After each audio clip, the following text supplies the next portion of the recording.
So I got maybe two kudos to throw out here real quick before we move on with our agenda. The first really is to talk about our healthcare coalition and I guess somewhat real brief history in relation to this exercise. Our coalition kind of started back in the 1990s when Spokane hospitals came together and started planning. And if you look at where we were then to where we are now as a coalition, you can just look around the room and see the growth and the experience that comes to the table to figure out how to do this type of thing better. Without you guys, this couldn't have happened. That exercise wouldn't have been a success. So thank you all for taking the time to be part of that, to be part of the coalition, and to make those types of things possible. So that if we ever do have a hospital that has to evacuate, and we have, Ferry County, Garfield, at one point almost did. I think Dayton at one point almost did.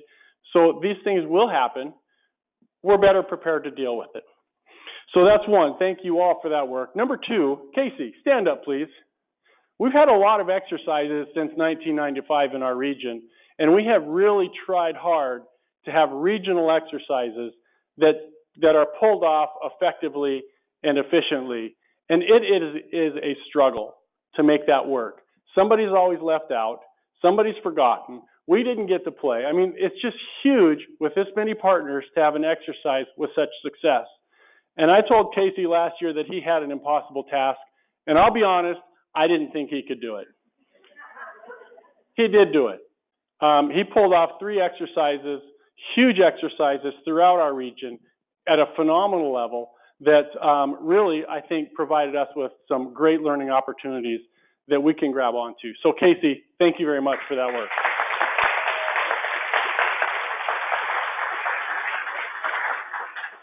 So I'm not sure which clock to go by here. So I'm going to say it's only 2 o'clock. But I think we'll try to wrap this up pretty quick. A little bit of historical perspective, as I talked about. Our coalition started in 1995 or 1990s with some hospitals coming together to talk here in the Spokane area to figure out how can we work together. About 2001 is when the hospital planning efforts got a push at the federal level with federal funding because of federal disasters that took place. That work started again as a Region 9 Hospital Planning Committee, Region 9 FEP Committee. That work again evolved in about 2007 because of lessons learned from federal national events that took place to say hospitals can't do this alone. Hospitals need support to respond to disasters. So again, our healthcare coalition went through a transition. We went from a hospital planning committee to a healthcare coalition, bringing partners together to talk about how do we as a community serve our partners better. And now the transition continues. And for the next few minutes, we're going to have Travis give us an update on what that transition is taking place and the pressures and the realities of why this is happening. Ultimately, and I think the question, I think Daryl said it, it's all about how do we put the patient first. And I think that's what we're trying to keep in mind is how do we build a system that puts the patient first and how does the healthcare system respond to that?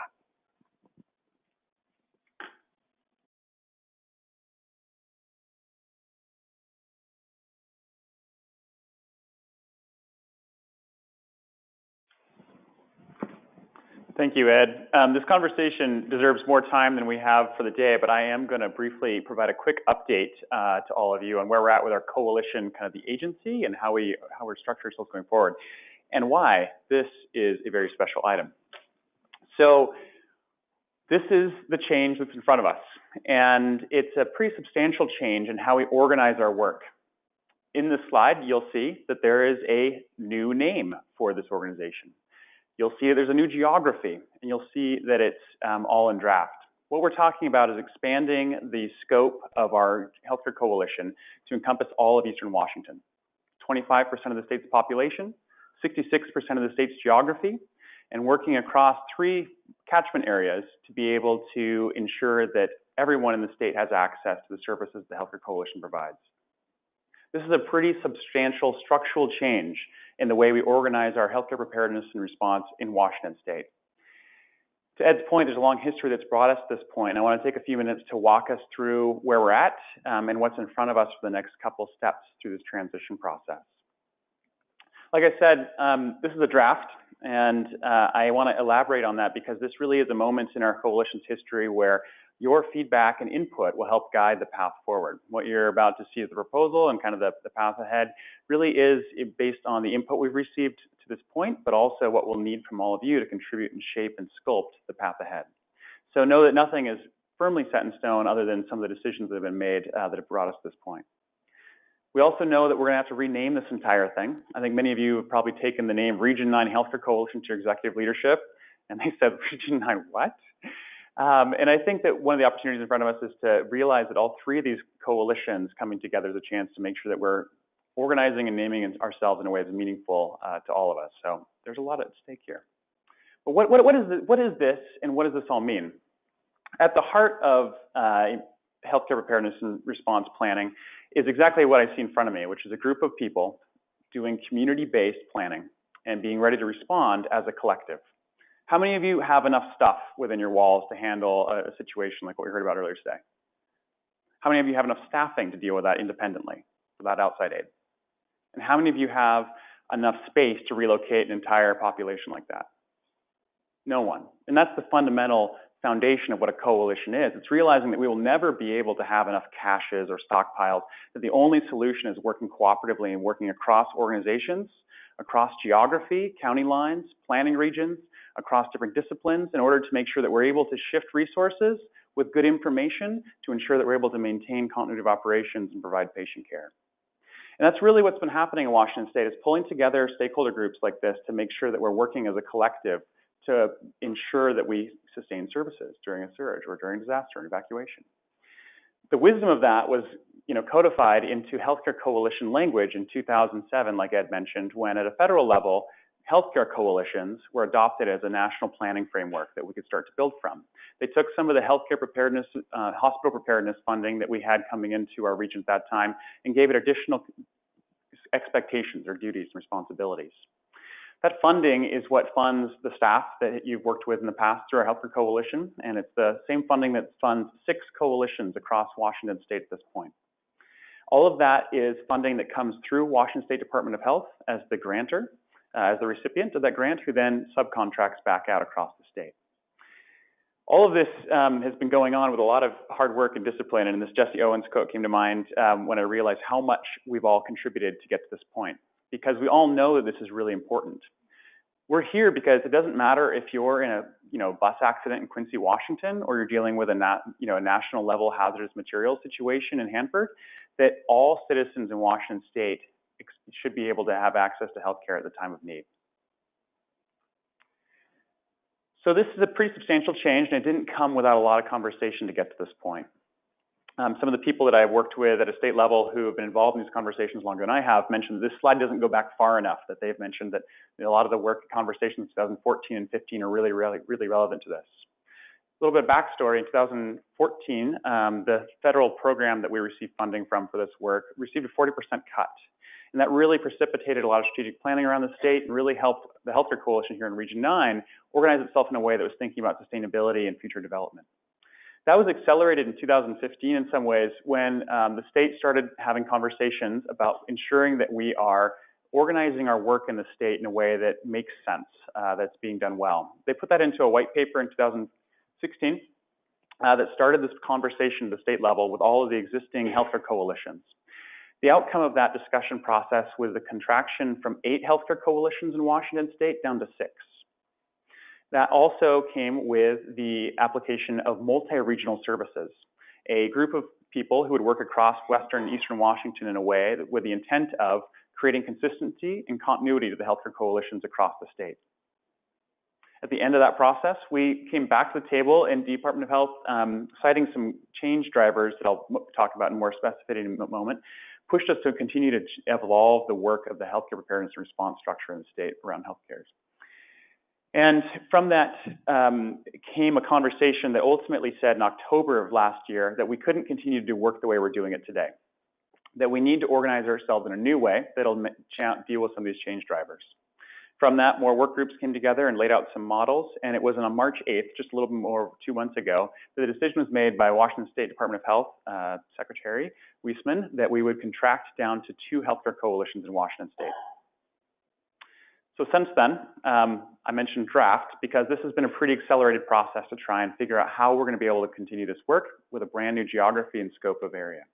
Realistically, this program at a federal level has some significant challenges. There's states like California where there's some really robust planning in place and really great outcomes from the use of these dollars over the past 15 years. There's states like Washington that have been good financial stewards and good users of these dollars. But then there's also states out there that have literally nothing to show for what they've spent over the past 15 years. Millions of dollars that haven't been tracked, documented, no plans, no equipment, no outcomes. So at a congressional level, ASPR has a really big challenge of trying to make sure that the inconsistencies they have at a national level are rectified. So they've asked for consolidation where appropriate for better efficient use of dollars because it is a declining funding pool it's giving us at a federal level. So this is if you haven't been there, the mouth of the Columbia and the Spokane River. It's a confluence in our area. Bill Joseph set up a meeting there for the 3 tribes a while back, and so it holds a special memory for me. But it's also a symbol of, at this point, there are states that have coalitions based in every county that are now being consolidated into a single region. And in much the same way, we're being asked to do the same thing here in Washington. And then finally, some people have asked me, like, why do you have fruit on your slide? It's a very shocking thing, 2 beautiful natural scenes. And one of the realities that's out there for DOH's perspective is that in Washington state, we have coalitions that are at different levels of maturity and development across the state. And there's a strong interest at a state level in having a lot more consistency in what can be expected from these coalitions. In this example, all the coalitions in Washington are different kinds of fruit, but we unfortunately take the different shapes of apples, oranges, and bananas. That didn't come without some history that got us to that point. Our guidance and our development of each coalition is unique to each geography it serves. It's unique to the resources that are at hand. It's unique to our guidance at a federal level and the resources that are given. But we still need to make sure that as organizations that are being served in healthcare, in emergency management, in EMS, in public health, that they can expect the same foundational level services from all of the healthcare coalitions in the state. So that was another major change driver that brought us to this point. So back in March, DOH made the decision to consolidate, and they charged us with coming forward with a plan of how we were going to do that. So we stepped back and said, how would we work across this geography? And so we started looking at a bunch of different mapping processes. We looked at population centers. We looked at healthcare markets. We looked at our federal guidance from ASPR. We looked at the CMS Emergency Preparedness Rule and guidance. We looked at a number of sources that really helped us build a framework for how we would build a coalition that could possibly serve this geography. And the path forward looks very much like what many of you in this audience know. It's continuing to meet as a coalition in general meetings like this, where we can make sure we're building relationships that develop the network we need to be able to share resources, equipment, and staff when appropriate. So meeting quarterly will continue to happen in all 3 major market area centers, if you will. All the catchment areas kind of have a hub and spoke component to them that brings them into Spokane or into Wenatchee or into Tri-Cities. So we'll continue doing meetings like this to make sure that people have the opportunity to connect and continue their relationships. Many of you have had the chance to work with us around planning functions, and we're going to continue to do that in work groups to make sure that we bring subject matter experts together with a clear task and mission and focus, and be able to develop plans that meet the need that's out there, whether that's patient tracking, patient movement, patient distribution, whatever the area of focus might be, we'll pull together stakeholders for those work groups.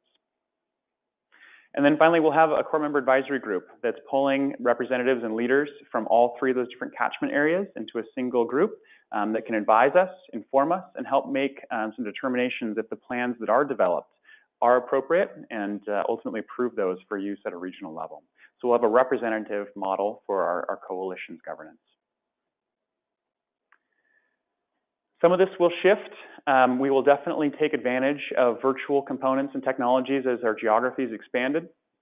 We'll ensure that we're pulling and asking all of you to share your work and your stories and contribute that in meetings. They'll be held in webinars, or be able to share your lessons learned from experiences and activities through our newsletters and bulletins, because there's so much to share, but the format and how we do that will probably shift. Like I said, we're going to continue to ask all of you to participate in the work groups that we have ongoing and help develop new ones where there are gaps and needs. memorandums of understanding are something that we've identified through the CMS rule that would be hugely beneficial. Let's get a group together and start to work on these different areas of focus to make sure that we have the appropriate regional plans that are up to date and meeting all the members' needs. All right. This shift doesn't come without its challenges, and I have to imagine that all of you are kind of thinking through the implications of this, and I think this is fast enough of a presentation. There'll be some questions afterwards. I want to make sure we have time for our CMS work groups. But one of the realities that we're faced with is that we are dealing with 3 different catchment areas. This little map up here is a bit of research that was done for Better Health Together. Here is serving the 5 counties of our area, northern tri-counties and Spokane, Lincoln, and Adams County. And basically it maps the social network amongst healthcare providers within the accountable community of health and helps understand the relationships that are in place between them. And what you'll see is there's not a lot of relationships moving patients to and from Wenatchee or patients to and from Tri-Cities. There's some linkages, but functionally, one of our challenges in this new coalition model will be working across 3 different unique healthcare catchment areas. That'll require some understanding of the planning nuances that'll need to occur in each of those areas and figuring out how we can bridge those gaps through some cooperation. I will also share that I think the focus on patients will allow us to unite the interests of healthcare pretty consistently across this geography.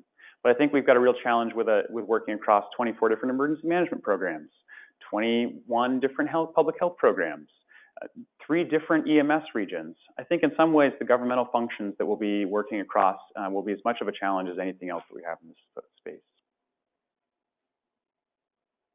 There's some real opportunities and benefits to what's ahead of us. The reality is that we have some strengths when it comes to large-scale catastrophic planning.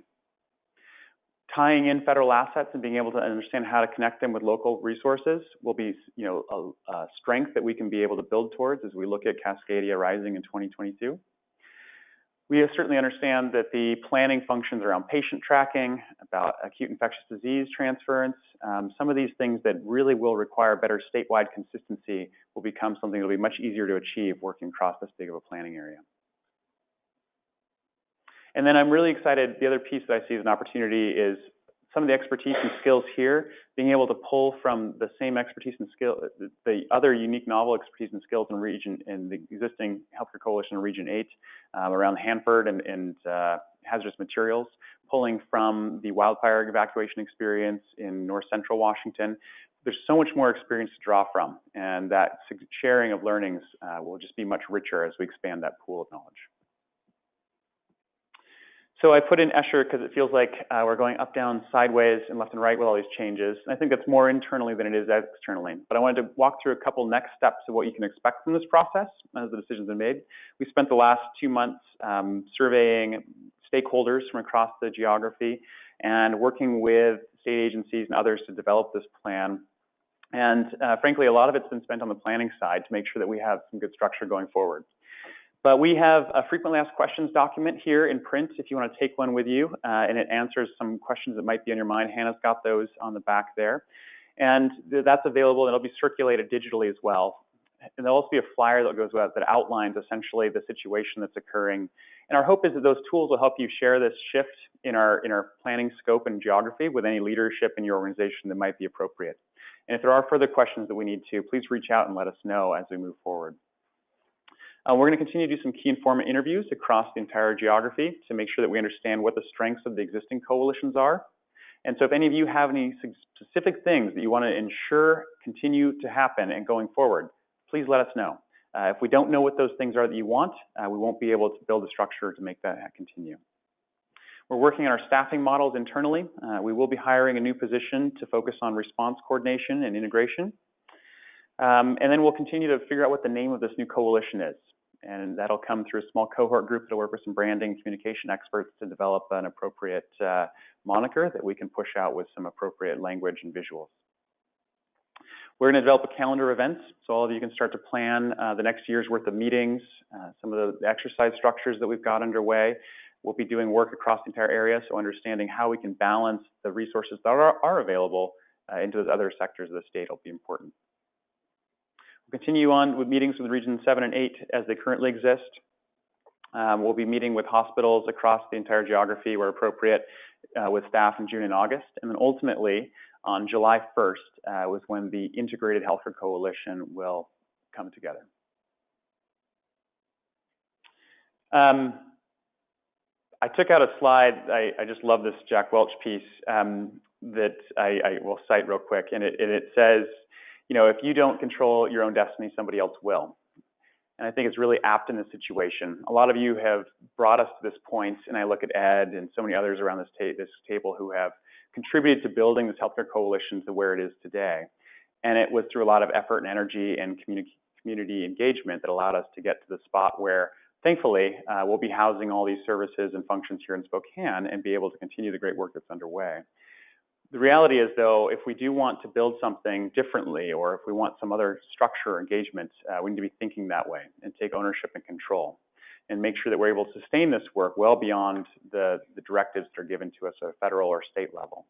So there's a lot more to think about as we think about sustaining this and owning our own destiny as we develop and define what the Healthcare Coalition is and what it means to each of our agencies.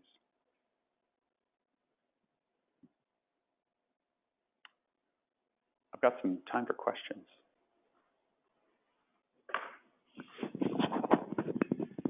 Travis.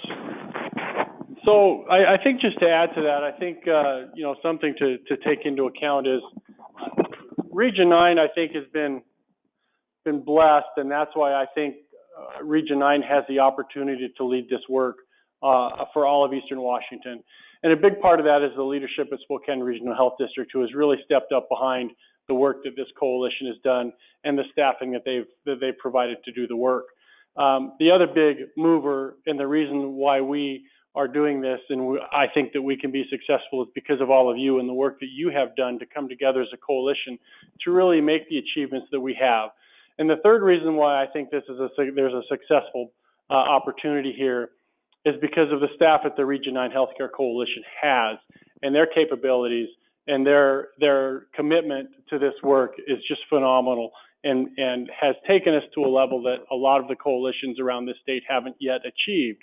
So we have a huge success rate in our region, and I think that I'm excited to think of where that might take us. Change is not always a bad thing. Change can be a good thing, and I think this is an opportunity where we have the opportunity to not only grow amongst ourselves here at our level, but to take that to the regional Eastern Washington level and really help our eastern side of the state come together in a more supportive, cohesive, collaborative work so that the healthcare system is in a better position.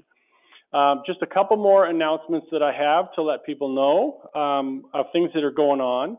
Number one, for you hospitals that are here in the room, I just want to give you a heads up that it is June once again, and it's time for our annual NIMS compliance surveys. It is a federal requirement placed on the Department of Health that hospitals are NIMS compliant or are working towards NIMS compliance. It is hospital specific, so it will not include a lot of our coalition partners, but you will be receiving an email shortly from the coalition about that survey. And does have to be completed by June 30th. Just a note, our Region 9 preparedness plan is online and it's about to be finalized and reviewed.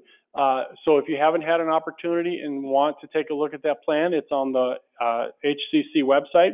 Please take a look at that. They will be accepting comments until Tuesday, the 29th, and then we have to start moving forward. That is a contract requirement deliverable that is due the end of this month. So we want to make sure we get that wrapped up. And with that, the other thing that we want to make you aware of is our annual Healthcare Coalition customer satisfaction survey will be coming out in the next couple of weeks. And if you get that, please take the time to read through the questions and provide some feedback. It's your opportunity to tell us what you think of the work that's being done, where you think it's successful, and where we can make improvements. So please take the time to give us your feedback on the success of the coalition, because we can think it's great all day, but you guys have to feel the same way. So please give us that honest feedback so that we can make improvements in the way that we do this work. Our next meeting is July 26th. And finally, before I say this portion of the meeting is adjourned, I would like to have Maren stand up. She's regretting this. Maren Murphy is our Regional Emergency Preparedness Planner. She has been one of the Region 9 Healthcare Coalition staff members that has made us the success that we are. She's done a lot of work on our preparedness plan. She's done a lot of work on our response plan that is still in draft phase and being developed. She's done a lot of work with the DMCC with a lot of aspects within what we have done. Maren is leaving us. I would like to say that she's moving on to bigger and better things, but I don't know that there's anything bigger and better than the Region 9 Healthcare Coalition. But that she does have an opportunity that she's excited about, so we're happy for her, and we will have to figure out how to fill that gap in the work that we're doing. But congratulations to Maren on pursuing another career opportunity that she's excited about. So Maren, thank you for your 9 months, I think, here.